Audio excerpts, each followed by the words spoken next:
The Inspectorate of Government has pounced on Nwoya District's top bureaucratic, arresting Chief Administrative Officer Jennifer Ntunme alongside two accomplices in a scandal that lays bare the brazen theft rotting local governments from within.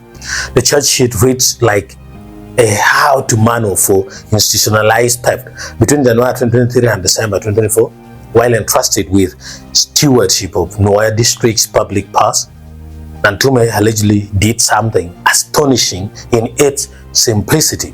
She conjured an illegal animal market out of thin air in the remote reaches of Batoro village, Lungulo sub-county. No approvals, no procurement, no legal framework, just a market operating in plain sight, funneling revenue into pockets never meant to own it.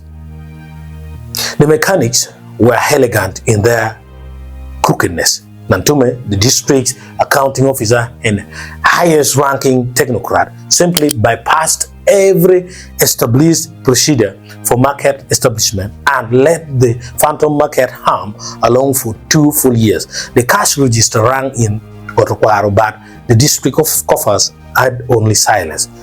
Enter Fred Kalisa, a local farmer, and Wanda Ronald, a businessman from far off Bagwere district. The unlikely duo were, according to investigators, the hands operating the till.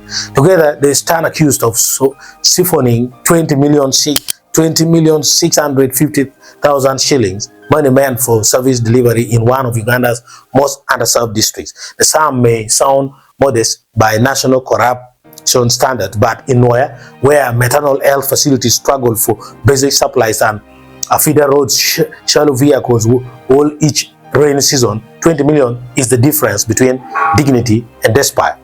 The timing of the arrest is particularly pointed. The three are scheduled to take plea at the anti-corruption court on April the 28th, signaling a new tempo from the inspectorate and mounting public pressure to move beyond investigation that gathered dust. The long gap between the offenses, which ended in December 2024, and the arrest in April 2026, will however raise the usual uncomfortable questions about the speed of accountability in Uganda. For the residents of Nwoya, the revelations confirm what many have long suspected, that the distance between the district headquarters and the villages it supposedly serves is measured not in kilometers, but in the vast gap between public duty and private greed. A market they may not have known existed was allegedly enriching people they have never met, all while being the official stamp of the own government. Bear official stamp of the own government. As Ntunme and her co-accused prepare for their day in court, the phantom market of Batoro stands as a monument to a simple, damning truth. Local governments in Uganda, the most dangerous people, sometimes sit in the corner of those offices.